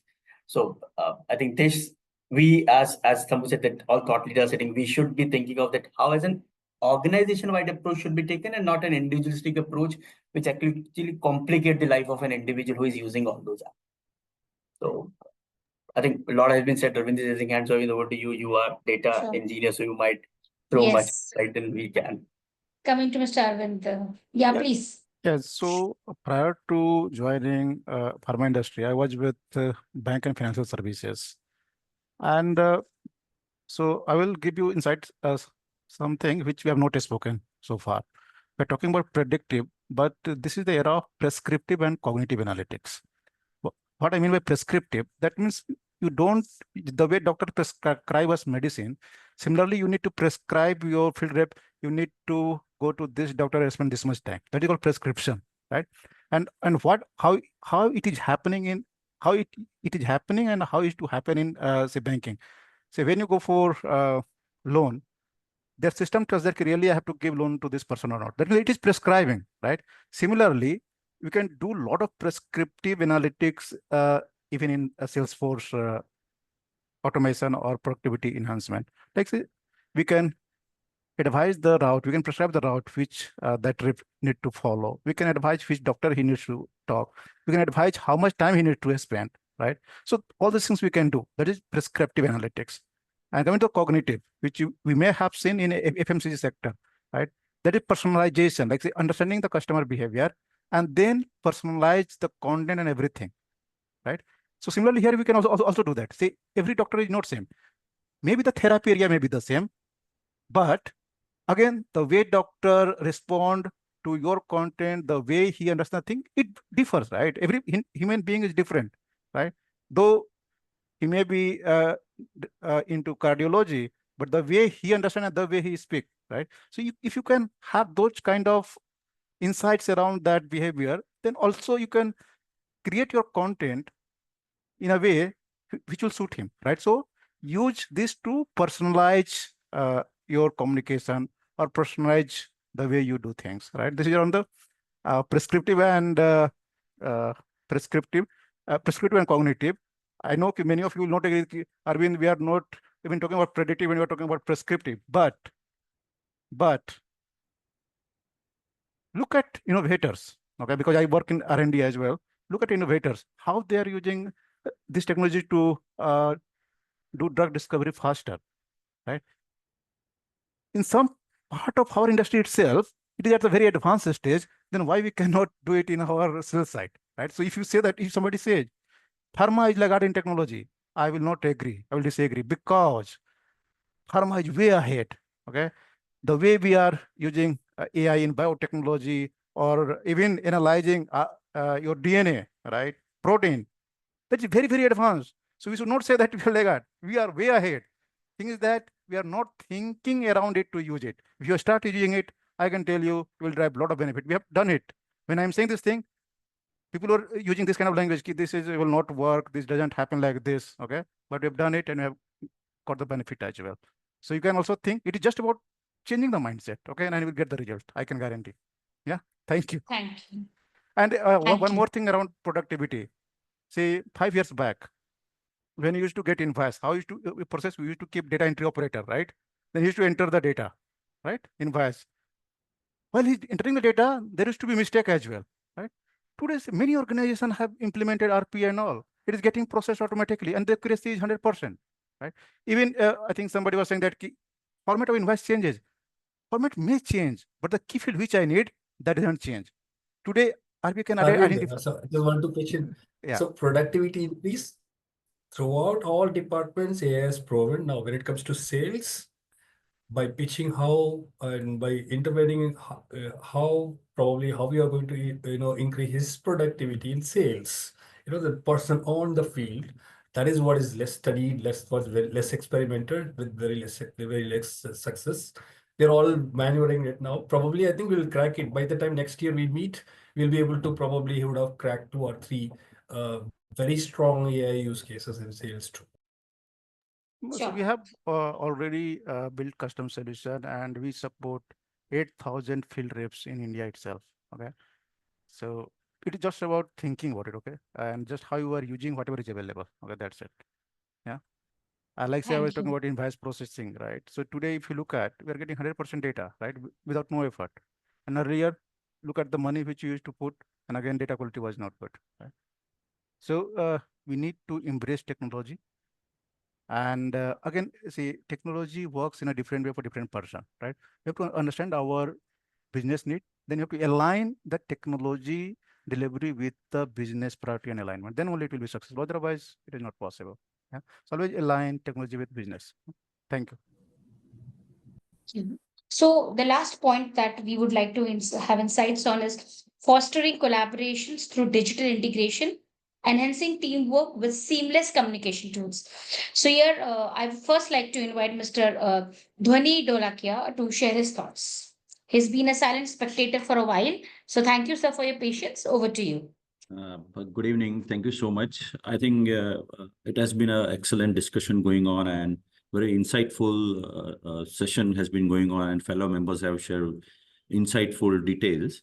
Now, when we talk about the sales, I feel that sales is a front runner for any business. I would say that sales is actually a bread and butter earner for all of us. If let us put the technology or digitalization aside, and even if in today's time, if you ask the sales team to go and get the target, get the numbers, they will do, because that's part of their nature, that part of their genes now. But let us think about the past a decade or 2 decades, that the business dynamics have changed drastically. If it's geopolitical and parameter, environmental parameter, seasons, pharma is directly related to seasons. Customer expectation, means of logistics have changed. And on top of it, sitting is uninvited event, which is crisis. Just like COVID, we have seen it was completely a different environment. So considering all these changing parameter, sales always need a supporting hand to meet their numbers and target, in considering all these different parameters, changing parameters. And when we talk about sales is directly connected to supply chain. If any of the parameter keeps on changing, the sudden forecast goes for a toss. Whatever targeted they have, it has changed now because of geopolitical or sort of seasonal impact. So when we talk about the sales forecasting, if sales forecasting changes, connected supply chain goes for a toss, and ultimately it impacts the business. So I definitely believe that when we talk about getting a new initiative in the sales to support the sales business, but is it only a technology that plays a role? That is a question. So I believe that technologies is just a medium. When we talk about now, digital transformation has become a buzzword, where if we see there are two words, digital and transformation. So digital is only the medium. What is important is all about transformation change. So if you want to, drive sales digitally, I think bringing the environment of cross-functional collaboration is highly required. We have talked about AI, we have talked about a lot of different technology in the sales. If you want to that change in the sales business, we need buy-in from our stakeholders, and it is not about only internal, the external stakeholders buy-in is also highly required. So fostering culture of cross-functional collaboration is highly required if we want to get the technology in the business of the sales. And that is where I feel that it's a journey where first we have to start with, getting the environment of bringing the change in the culture, change in the business, change in the way we do the business processes. So I personally feel that getting a technology is the ultimate, activity. But before that, bringing the change, because when we go to the salespeople, and if we ask to change a certain process or fine tune the process, we will see some sort of hesitation because they have a separate, different pattern of getting the business, doing the sales. So I feel that the first and foremost initiative which any company needs is getting an environment of bringing the change in the organization. Once we do that, and then we can bring any sort of technology, be it SFA, or be it we want to have AI. And it is not about today or next month or next year's sales. It's about the future. Maybe after 5 years, if you want to get the last 5 years data and want to strategize our sales, then I think the technology is highly required. So I feel that fostering culture of cross-functional collaboration is highly required for sales also, if you want to digitize the sales. Thank you. Mr. Rahul Dhingra, your thoughts on this topic? On the collaboration, so see, I would say collaboration has to be first of all in context, then it has to be for the customer, then it can be for the competitor also, then it can be even what do you call your suppliers. So all this C's have a role. It's like context. I said no, right? We said by my fellow members that why do we need an AI system in place? First of all, the objective orientation has to be there from the top down level, and the skill set for the same. Most of the times, what happens is pharma companies struggle because the know-how of the system and its application is not there in the company itself. So probably I would advise those companies to have the ad boards. AI ad boards also can be done. So they can understand what are the requirements of the organization and what are the things we need to progress. So that's the coming to context part. Then coming to customer part. So customer part, customer is like my internal customer as well as a doctor. So I'll quote an example, like we have collaborated with the external customer, like we have developed Ortho AI. This is an artificial intelligence application.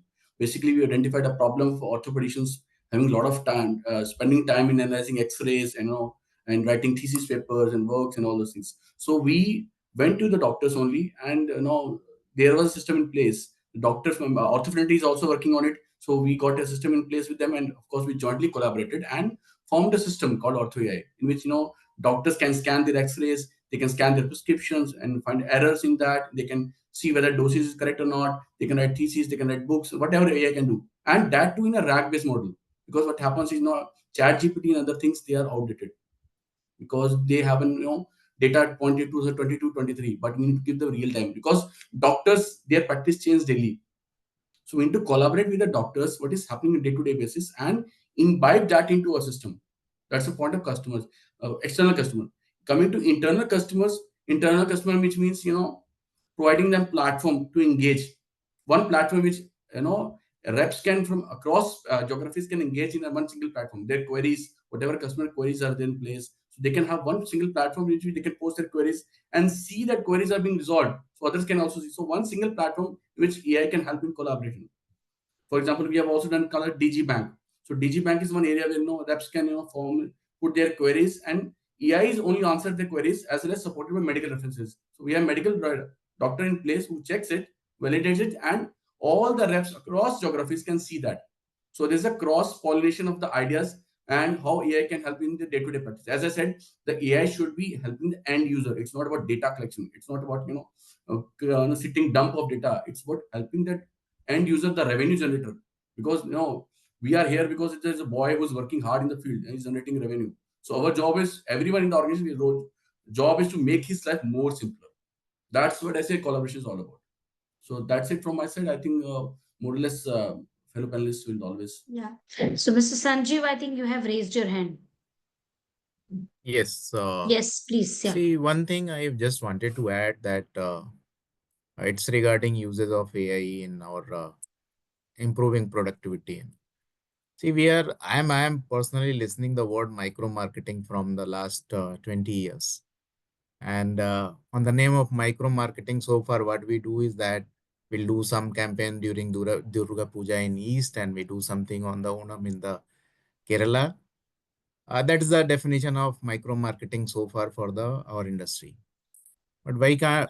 But if you go into the AI and digitals, it can really help us to plan doctor by doctor campaign, doctor by doctor focus, or something. Some molecules being used in a particular geography.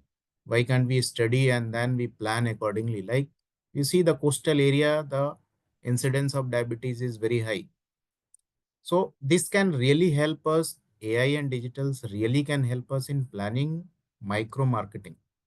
Otherwise, we'll do the same micro marketing like send this input in Durga Puja to West Bengal, this input in Holi to MP and all that's the definition of micro marketing marketing has so far done. But really, the need of the hour is that planning doctor by doctor, disease by disease, that if doctor is, and in a particular geography, a doctor is prescribing something for a particular disease. If you go to the another geography, the doctors are habitual of writing something else because there the habit is different. Food habit, cultures, everything is different. So we can take help of this AI and really make micro marketing plans for all different geography, different customers. It can be individualized. That like the drugs are now we are talking about customized, personalized, individualized. Same way marketing plans can be individualized, customized. Thank you. Thank you. Thank you so much. Yes, Mr. Thambaraj, please, over to you. Thank you. So, very valid point. However, I just say that I just want to comment that that scope is not a sales thing; it's marketing thing. I have to say this because when marketing actually kind of uses AI to hyper personalize communication, and the challenge at sales execution level will be how are you going to train my sales manager, because for salesperson, because for every doctor I'm going to get a different communication prompted by my iPad. So the role of you know AI, and how are we going to kind of practically kind of improve the practicality of implementation. That's where coming. We are discussing about the sales part of it. A lot of things can be done. So example, I'm having 5 different detailing story today that itself is requiring a lot of training to be imparted. Now I'm going to have for 100 doctors, I'm going to have 100 different stories. And he's the one sales guy who's going to do all same job. How am I going to train him to deliver that message? Eventually, machine will do its part, but you are depending a man to deliver that message, 100 different messages. So these are all the challenges we may need to address before we go into real full-scale hyper-personalization. Hyper-clustering is possible. Hyper-personalization in a digital marketing possible, but a man-rooted route, I see a challenge. But anyway, I think we all will be able to crack it soon. Thank you. Thank you. We also have our speaker. Yes, Mr. Arvind, over to you. Yeah, so what Sanjeev was trying to say, just I will summarize in a very simple word so that everybody would understand it. You may have heard the word carpet bombing versus precision bombing. So what Sanjay was trying to say, don't go for carpet bombing because you will put a lot of resources and you may not hit the target as well. But if you go for precision bombing with a very small amount of say input, you can hit your target. So how you use ML AI and your data and your intelligence, by the way, right, to do the precision bombing. Okay. Thank you. We have one speaker, Mr. Nicholson, who has a different perspective to share. But he's Mr. Nicholson, can you on your video and I can just put you on the spotlight and you can share your thoughts on the entire subject? You there, Mr. Nicholson? Yeah, I'm there, but I'm not feeling well actually. That's why I'm not Okay, coming okay, on the then no screen. problem. No I worries just, then. I just say, I heard all conversation is good actually. I'm using uh,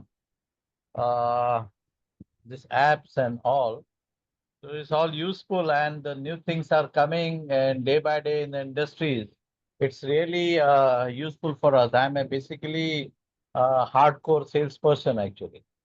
So Okay. we are learning many things and it's good to be for the industries. But rather than I just request to Ecobix people, all of them, try to make some easier way actually. People can understand the way for presenting the doctors. Simple actually, friendly user, I mean to say. Because when the new people coming on board, so first of all, you should understand, and in our pharma industries, attrition part is so high. So sometimes we require this all this thing, and we cannot. Very difficult to explain the boys and all. Even our team is doing their good works, but sometimes it takes a lot of time to invest in this. So my request is this: try to make it very, very simpler way. The rest is okay. Thank you. Definitely. So we are at the closure, but I have Rahul hand raised. So Rahul, you can just sum up on this and then I do the closing.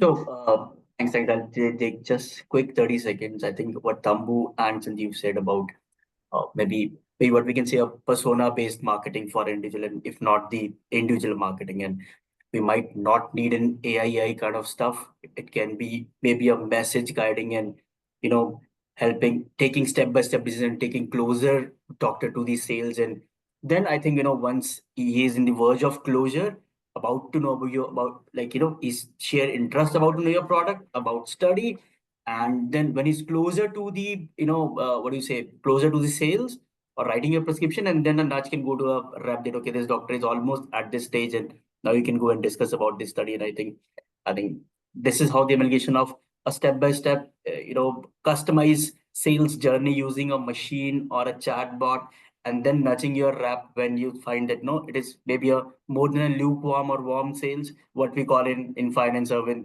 resonate with me, warm or lukewarm call of yours of the customer, and then you close that call using the rep. I think and what I all said, I think this makes a sense which not will hamper my rep as well as help marketing to channelize the customized, personalized, or persona based maybe selling to the individual. I think that's what I want to say. Thank you. Thank you. Thank you. So on that note, thank you everyone so much for your time today. Really interesting and engaging session. We had around 9 speakers sharing thoughts that in 1 hour, 1.5 hours at a time. Really appreciate your time and your insights here. So on that note, also I would like to thank Ecubix for giving us this opportunity and all the audience for joining and sharing your thoughts. We had some questions, but we couldn't take it up. But we shall be connecting you with the Ecubix team in case you have any questions when we send a thank you note to you. And on that note, have a great evening and have a great day ahead. Thank you so much. Thank you. Thank Thank you. you, everyone. Thank you. Thank you very much. Thank you very much. Thank you for joining. You know. Thank you. Thank you.